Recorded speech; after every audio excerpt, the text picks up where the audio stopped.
I really want a kid of my own. My husband, now named John, said in a sarcastic tone. I couldn't hold back anymore and blurted out. What? Aren't I right here? Up until now, John has constantly berated me for our inability to have children. Even now, he's holding my sister's baby in front of me, as if to make a point. Huh? John opened his mouth in surprise. Despite all the evidence, is he really pretending to be oblivious? I won't let him. You all will see, I'll drag you down to hell with me. My name is Natalie Johnson. I'm a 25-year-old housewife. All right, it's ready. I was preparing dinner in the kitchen. As I opened the big pot, a refined spice aroma wafted through the air along with the steam.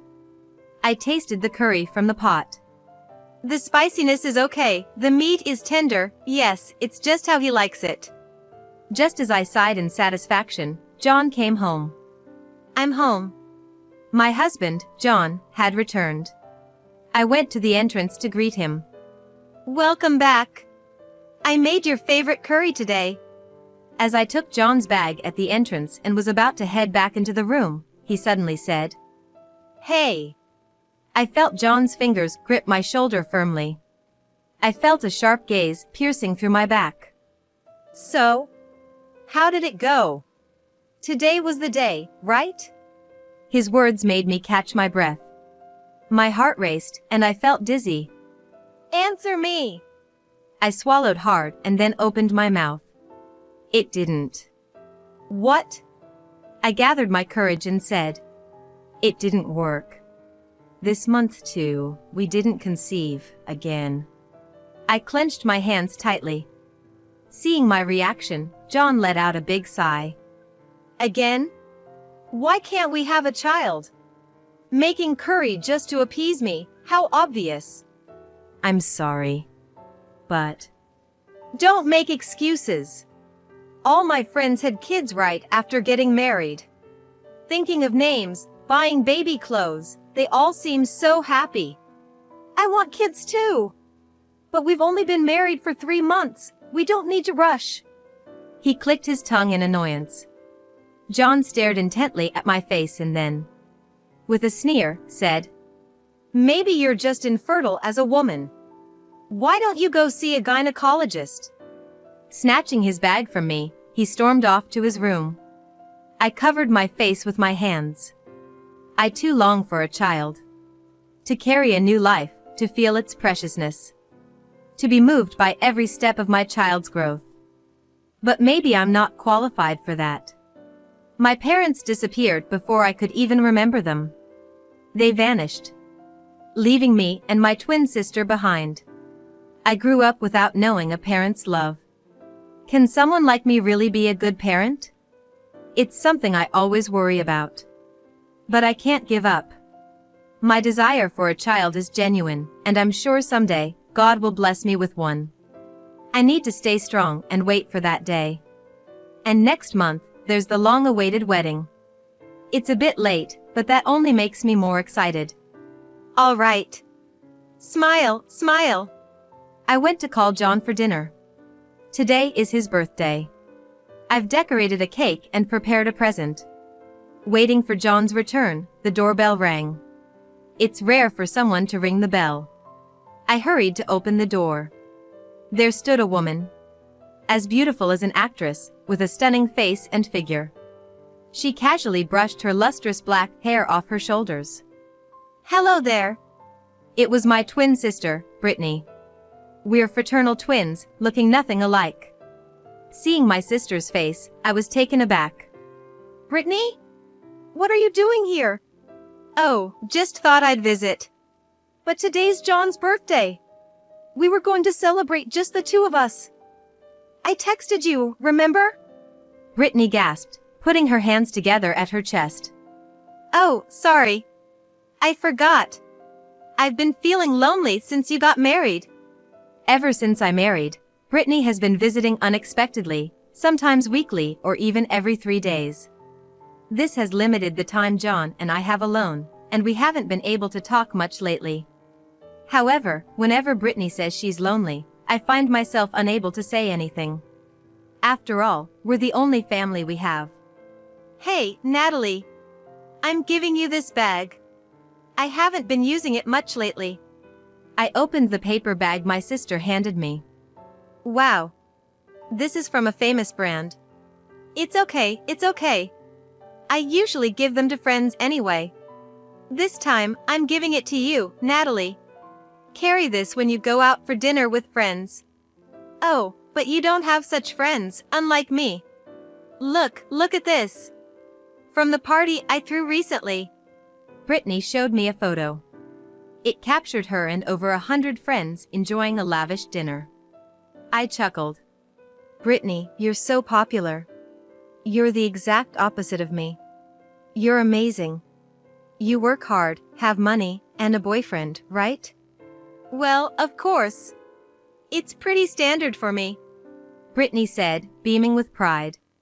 I smiled wryly at her response. What? Suddenly, she froze looking at the table. Then burst into laughter, holding her stomach. Wait, did you make this cake yourself? Yeah. Is it weird? Buying cakes from a store would have been better received. Making it yourself is just thankless. Poor Natalie. Brittany leaned in and smiled at me. But that's what's cute about you, she said with a grin. Then her expression changed, eyes sparkling. Oh, I have some news to share. I'm home. Just then, John came home from work. We stopped talking to welcome the man of the hour. As I was cutting the cake, John and Brittany started watching TV and getting excited. This actress is so pitiful. Couldn't have kids until she was 40. That's just miserable. Yeah, really. They agreed. They often shared a laugh over celebrities. Like a real couple. Look, baby pictures. My heart skipped a beat at those words. Children are a symbol of happiness. I believe it's a woman's mission to give birth. A woman who can't have children isn't really a woman. I agree. Brittany, we really think alike. We do, don't we? I quietly continued serving the cake. Right, Natalie? John teased me. But Brittany suddenly covered her mouth. Oh, sorry. We're not talking about you, we're discussing something else, she said, then smirked at me. It was an expression I'd never seen on her before. Filled with definite malice. The reason Brittany visited was to see her sister because she was lonely. That's why I couldn't say no. But, was that really the truth? After the party ended and Brittany left, I received a message on my phone. I'm pregnant. Remember I said I had news? I'm planning to get married too. Sorry for finding happiness before you. My family was becoming happy. I should be delighted, ready to celebrate. Yet inside me, something dark was brewing. Time flew by. And today was the long-awaited wedding. We chose a small local church as the venue. It was somewhat modest, but I wanted to save as much money as possible for the child we might have someday. After getting dressed in my wedding gown, I spent some relaxed moments in the dressing room. But that peace was shattered in an instant. Bang! The door flew open. I'm here! Congratulations, Natalie! Startled, I turned to see my sister. But an even more shocking sight awaited me. Brittany, that outfit! What? What is it? I swallowed hard and said. You can't wear white at a wedding. Yes, Brittany was wearing a pure white dress. She clasped her hands together in an exaggerated manner. Sorry. I tried to avoid it, but I just fell in love with this dress, and besides, Brittany said, letting a sly smile creep onto her face. It suits me, doesn't it? This dress. She struck a pose with pride, tilting her head as if looking down on me. Then scanned me from head to toe. Is that a handmade dress? It's more like a dress than a frock. Not the fluffy kind you'd expect at a wedding. Yes. I have a favorite designer who tailored it specifically for me. They embroidered it with my favorite flowers. Brittany only smiled with her lips. Well, good for you. Embroidery can feel a bit old-fashioned, but it suits you, Natalie. It's nice, right? Thanks. I forced a smile on my face. Hey, it's time, John said abruptly as he entered the dressing room. He didn't even say I looked beautiful. I let out a deep sigh. The ceremony went smoothly, and the reception began. Now, a speech from the family. Brittany stood up to the microphone. Instantly, the men in the room started murmuring. Beautiful. Gorgeous. I wish I could marry someone like her. Their gazes went beyond her dress, entangling with her beauty and figure. Ahem, hello everyone. I'm Brittany, the sister. Today, there are a few empty seats, but thank you all for coming. At the reception, about 30% of the guests were absent. We had prepared seats for Brittany's friends, but none of them showed up. As you can see, my sister doesn't have many friends, just about 8. She spends her holidays cooped up, eating sweets and tapping on her phone. Sad, isn't it? There were chuckles from the audience. I felt the blood drain from my face. What was Brittany saying? This is a wedding, a reception.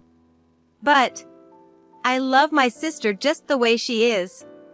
John, please make her happy. Brittany's angelic smile elicited a round of applause.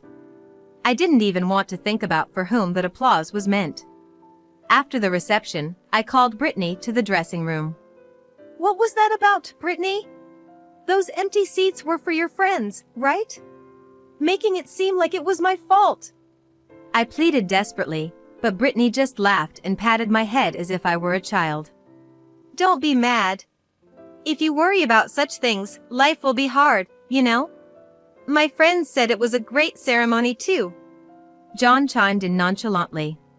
Why are you doing this? They laughed at my panic as if it were a joke. I was left standing there, unable to comprehend the absurd reality. Soon after, my in-laws arrived. They comforted me and scolded John and Brittany. They apologized, saying their son was at fault. I felt a bit better, but doubts about the two of them started to arise in my mind. The discomfort I had been feeling was slowly but surely accumulating. 10 months had passed. John, my in-laws, and I were driving to a certain place. John seemed excited in the driver's seat. I'm really looking forward to this. Aren't you, Natalie? I remained silent, looking down. We arrived at Brittany's house. John and my in-laws started to gather excitedly around the living room sofa. She's so adorable. So glad she was born healthy. At the center of it all was Brittany, holding her baby. She ran over to me with the baby in her arms. Look, Natalie. Isn't she cute? She looks just like me. Brittany was radiating happiness. But her eyes were wide, seemingly enjoying my reaction, her mouth twisted in a smirk. Congratulations, I muttered, looking down. Wow, she's adorable. Can I hold her? Of course. Brittany giggled as John held the baby, his eyes shining. Babies are so cute. Look, Natalie. A symbol of happiness, right? Yes. You jealous of Brittany? That's why you can't get pregnant. John held the baby as if to flaunt her in front of me, grinning at me. I wish I had a kid of my own. At that moment, something snapped in my head. What? Isn't she right here? Eh? John's mouth fell open. Huh? My in-laws' eyes widened in shock. Pointing at the baby in John's arms, I spoke clearly, loud enough for everyone to hear. Right there. Your child. Your and Brittany's beautiful baby. The atmosphere froze in an instant. John's face turned pale, and Brittany's face contorted. I pulled out photos from my bag and scattered them on the floor. The photos showed John and my sister heading to a hotel together. I know everything about John and Brittany's affair. As I declared this, Brittany burst into laughter. Stop it! This is just some kind of edit, right? Don't be silly. The silly one is Brittany. I suspected you too, so I installed cameras in the house. Then, on a day I was away, you too. I pulled out my phone and played a video. The living room displayed John and Brittany's affair. Brittany's face turned beet red. What is this? Stop it! Stop it now! She lunged at me, snatched my phone, threw it against the wall, and stomped on it repeatedly. The phone's screen shattered, emitting strange noises. I watched her coldly. It's useless, Brittany. She stopped tearing the photos, looking up at my words. Useless? What do you mean? Then a thunderous shout filled the room. John! My father-in-law had grabbed John by the collar. Did you betray Natalie? With her own sister? You monster! Having a child too! How are you going to take responsibility for this, you idiot son? My mother-in-law was in tears. John trembled under their accusations. Wait! It's not even proven that the child is mine and Brittany's. Natalie is just trying to frame me. DNA test. Huh? I declared loudly. A DNA test will show who the child belongs to. Why not go to the hospital? But... John stammered, but still tried to plead with his parents. Look, Natalie can't even get pregnant. A woman who can't bear children isn't suitable as a wife, right? Are you out of your mind? A cheater like you is the one who's not suitable as a husband. That's... John's eyes darted around, avoiding everyone's gaze. Seeing this, my in-laws let out a heavy sigh, turning away. Say something, Brittany. Why did you do this? Betraying your family is a terrible sin. Brittany shuddered, then said, It's not my fault. It's Natalie's fault. Her teeth gritted, she glared at me like a demon. It's all because you stole my first love. What? I was completely taken aback, having no recollection of such a thing. Ever since our parents left, I've always acted tough. But you were always so weak and annoying. And yet, the guy I first loved rejected me for you. I like Natalie. She's so pitiful. I can't leave her alone. That's when I swore. If you want to be so pitiful, I'll make sure you are, thoroughly. First, I wanted to make you feel lonely. I kept telling you, our parents are gone. We're all alone. And you became such a gloomy child, unable to make friends. So pitiful. Then, I wanted to instill in you a sense of inferiority. To make you think, Brittany is amazing. I'm worthless. So, her giving me brand name items and bragging about her many friends was all to make me feel inferior. And probably, taking John away too. You see now, right? You're beneath me. Betrayed by your husband, hated by your sister, you're the most pitiful woman in the world. Brittany laughed triumphantly. But I felt nothing. I'm pitiful? I see, that's what you think, Brittany. Understood. She must have expected me to lose it. But she just stood there, baffled. But that doesn't matter to me anymore. Now, I just hate you. I loved you so much, and you've been manipulating me all this time. It's terrible. So I've decided to return the favor. Everything you've done to me. I mimicked her laugh. And Brittany backed away as if she had seen a monster. Was my face that scary? Stay tuned, both of you, I said as I left the house alone. Months passed since then. John handed me divorce papers and left. Probably to my sister Brittany's place. Today, I'm at a wedding in a grand church in New York. Wearing a thick, long cardigan over my dress. Making sure it's completely hidden. The place is packed with over 100 guests. I can barely see the bride and groom. They probably can't see me either. The couple enters, applause erupts. The minister begins. Do you, John, take Brittany to be your wife, through good and bad, rich and poor, sickness and health? It's my sister Brittany and John's wedding. I learned about my sister's wedding a month after the chaos unfolded. Brittany had announced her shotgun wedding with John on social media. The post even detailed the wedding plans. They sure started preparing early. They must have been preparing for a while, probably even before my own wedding. That's why Brittany didn't invite her friends to my wedding. I didn't make invitations for my sister's friends. She said she'd create a group chat and confirm the attendees herself. She wanted to reduce my burden with the busy wedding preparations. I thought it was her way of being thoughtful. But now, I think she never even created that group chat. She lied about everyone attending. No one was invited to mine. So, no one came. A simple answer. Reflecting back, it seems John only invited casual acquaintances. I've never met his close friends, before or after our marriage. Whether John was already connected with Brittany before marrying me or it was just bad timing, I'll never know. But one thing is clear. They want this to be their only wedding. They want to erase all their time with me. I can't forgive that. What was the time I loved John, the time I spent for him, all for? Destroying one person's life for their own happiness is unforgivable. I reaffirmed my resolve for revenge. After the ceremony, the reception began.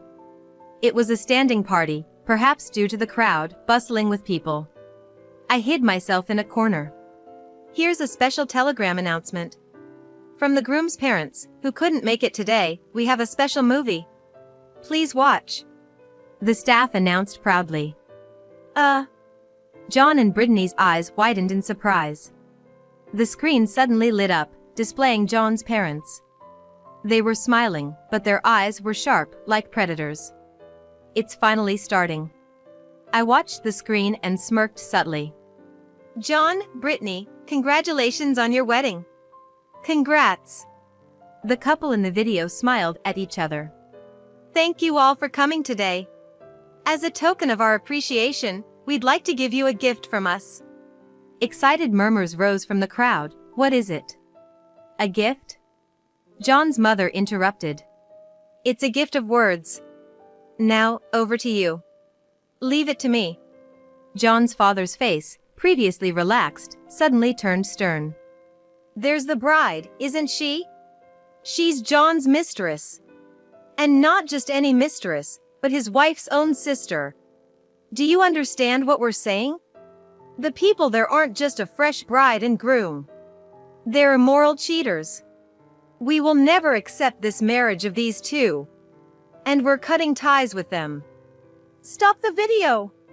At that moment, John's scream echoed as the video abruptly stopped. But it was already too late. The guests were speechless from the shocking revelation. John stood up and shouted. Everyone! That was just a joke by my parents. A bit too stimulating, huh? The guests began to murmur. That's right, it was just. Brittany grabbed the mic, trying to explain, when suddenly, I snatched the mic from her. It's true, I said, with just one word. Then, I removed the cardigan I was wearing. Underneath was a white dress. A year ago, I married John in this dress. Remember, John? John turned pale and froze as I looked at him. I took advantage of this moment to pull out something from an envelope and scattered it around the venue. They were photos of Brittany and John's affair. And of my wedding with John. There were enough copies for all the guests. I looked around the chaotic venue and took a breath. I did it. I really did it. After everything, I collapsed in a daze. Suddenly, someone grabbed me by the collar. Looking up, Brittany's eyes were wide open in shock. Why are you here? I didn't invite you. I didn't tell you the place or time. I couldn't help but laugh at her panic. What are you talking about, Brittany? You told me yourself. On social media. Hinting, right? I figured it out quickly. Brittany's wedding announcement had the date clearly mentioned. Every time she updated her social media, she described the venue and her careful selection in detail. It must have been a taunt towards me. I'm having such a beautiful wedding. Not like yours. But that became my clue. I found it easily online. Social media is scary, huh? Why did they let you into the venue then? Your name wasn't on the list. I sighed and gave the obvious answer. Because I'm her sister. Brittany's friend was at the reception. She recognized me, so she let me in. They wouldn't turn away the bride's sister, would they? You mean you were behind that video too? You brought it as a surprise, keeping it a secret from me? We didn't invite his parents. Yes. His parents sided with me. They came to my house, apologized, and said they couldn't accept John and Brittany's happiness. So, we all planned today's event.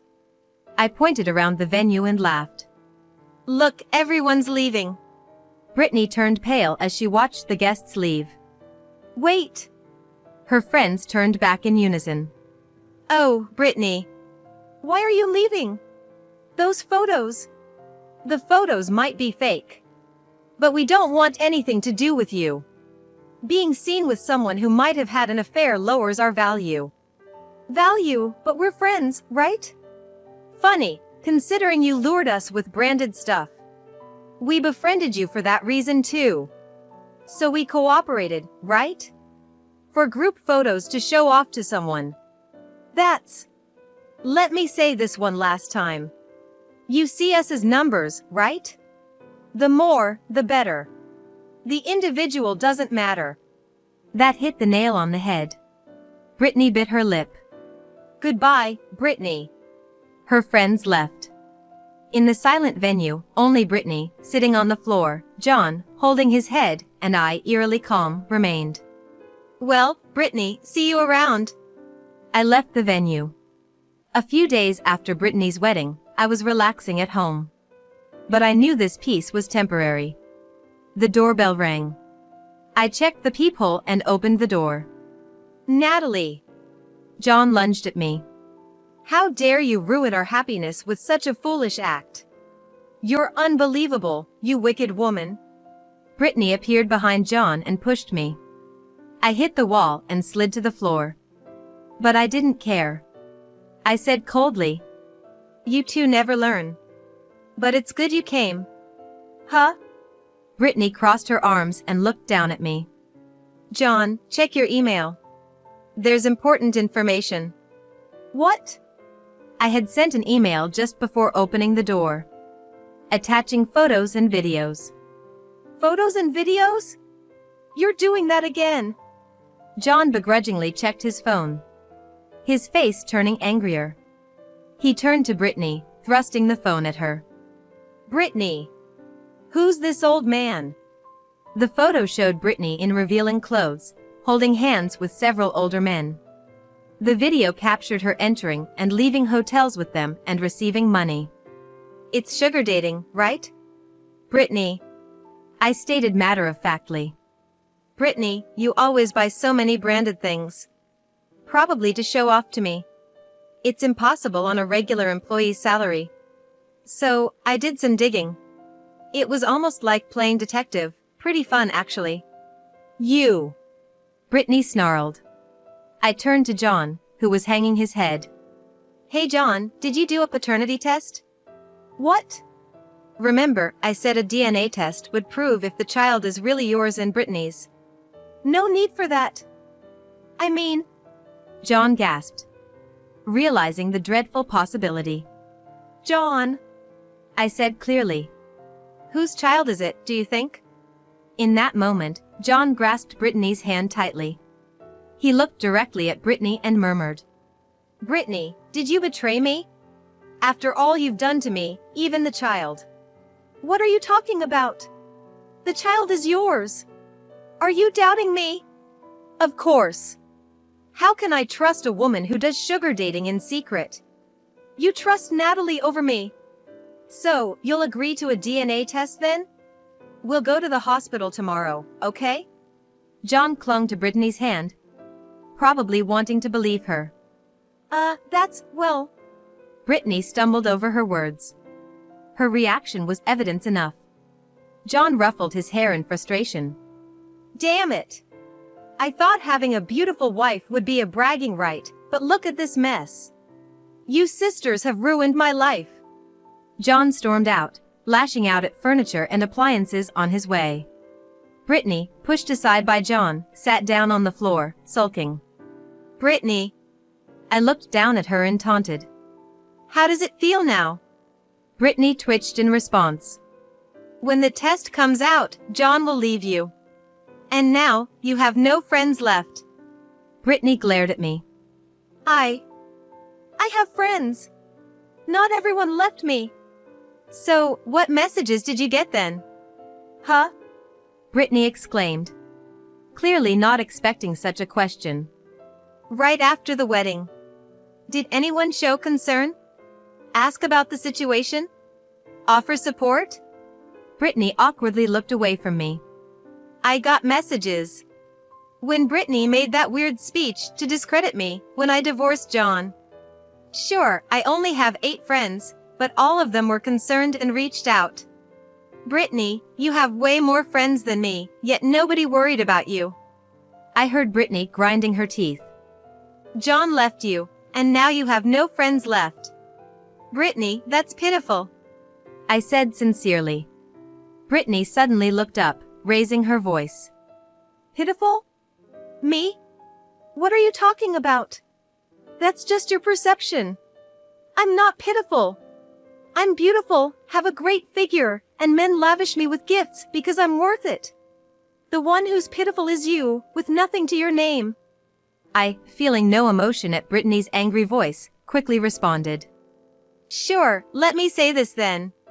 Brittany, you're not better than me. Not before, not now, not ever. Huh? I used to praise you a lot, right? Saying wow about your branded items, your many friends. You wanted me to say it, didn't you? To admit you're better than me.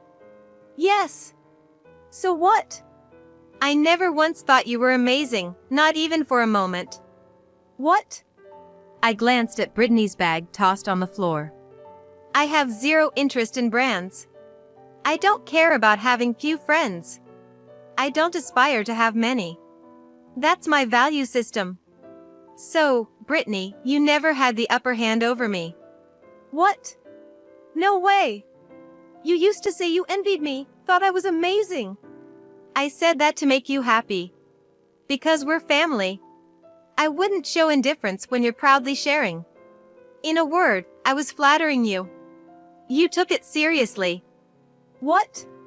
Because, Brittany, I loved you. We were the only family, and I didn't want to lose you, so I was considerate. Brittany shouted with a trembling voice.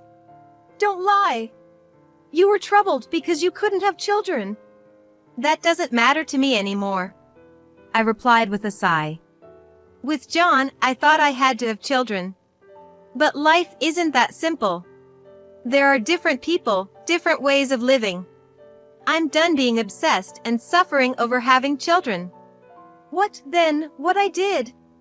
Brittany began to tremble violently. I dragged her out of the house, unable to move on her own. Goodbye, Brittany.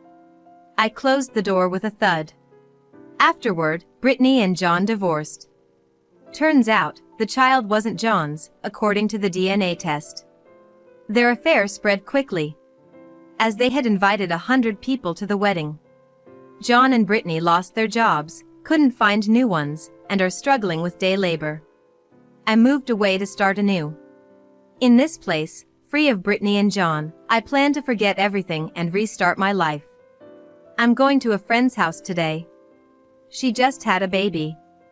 I ring the doorbell, holding a baby gift. My friend opens the door with the happiest smile. Congratulations! I sincerely offered my congratulations.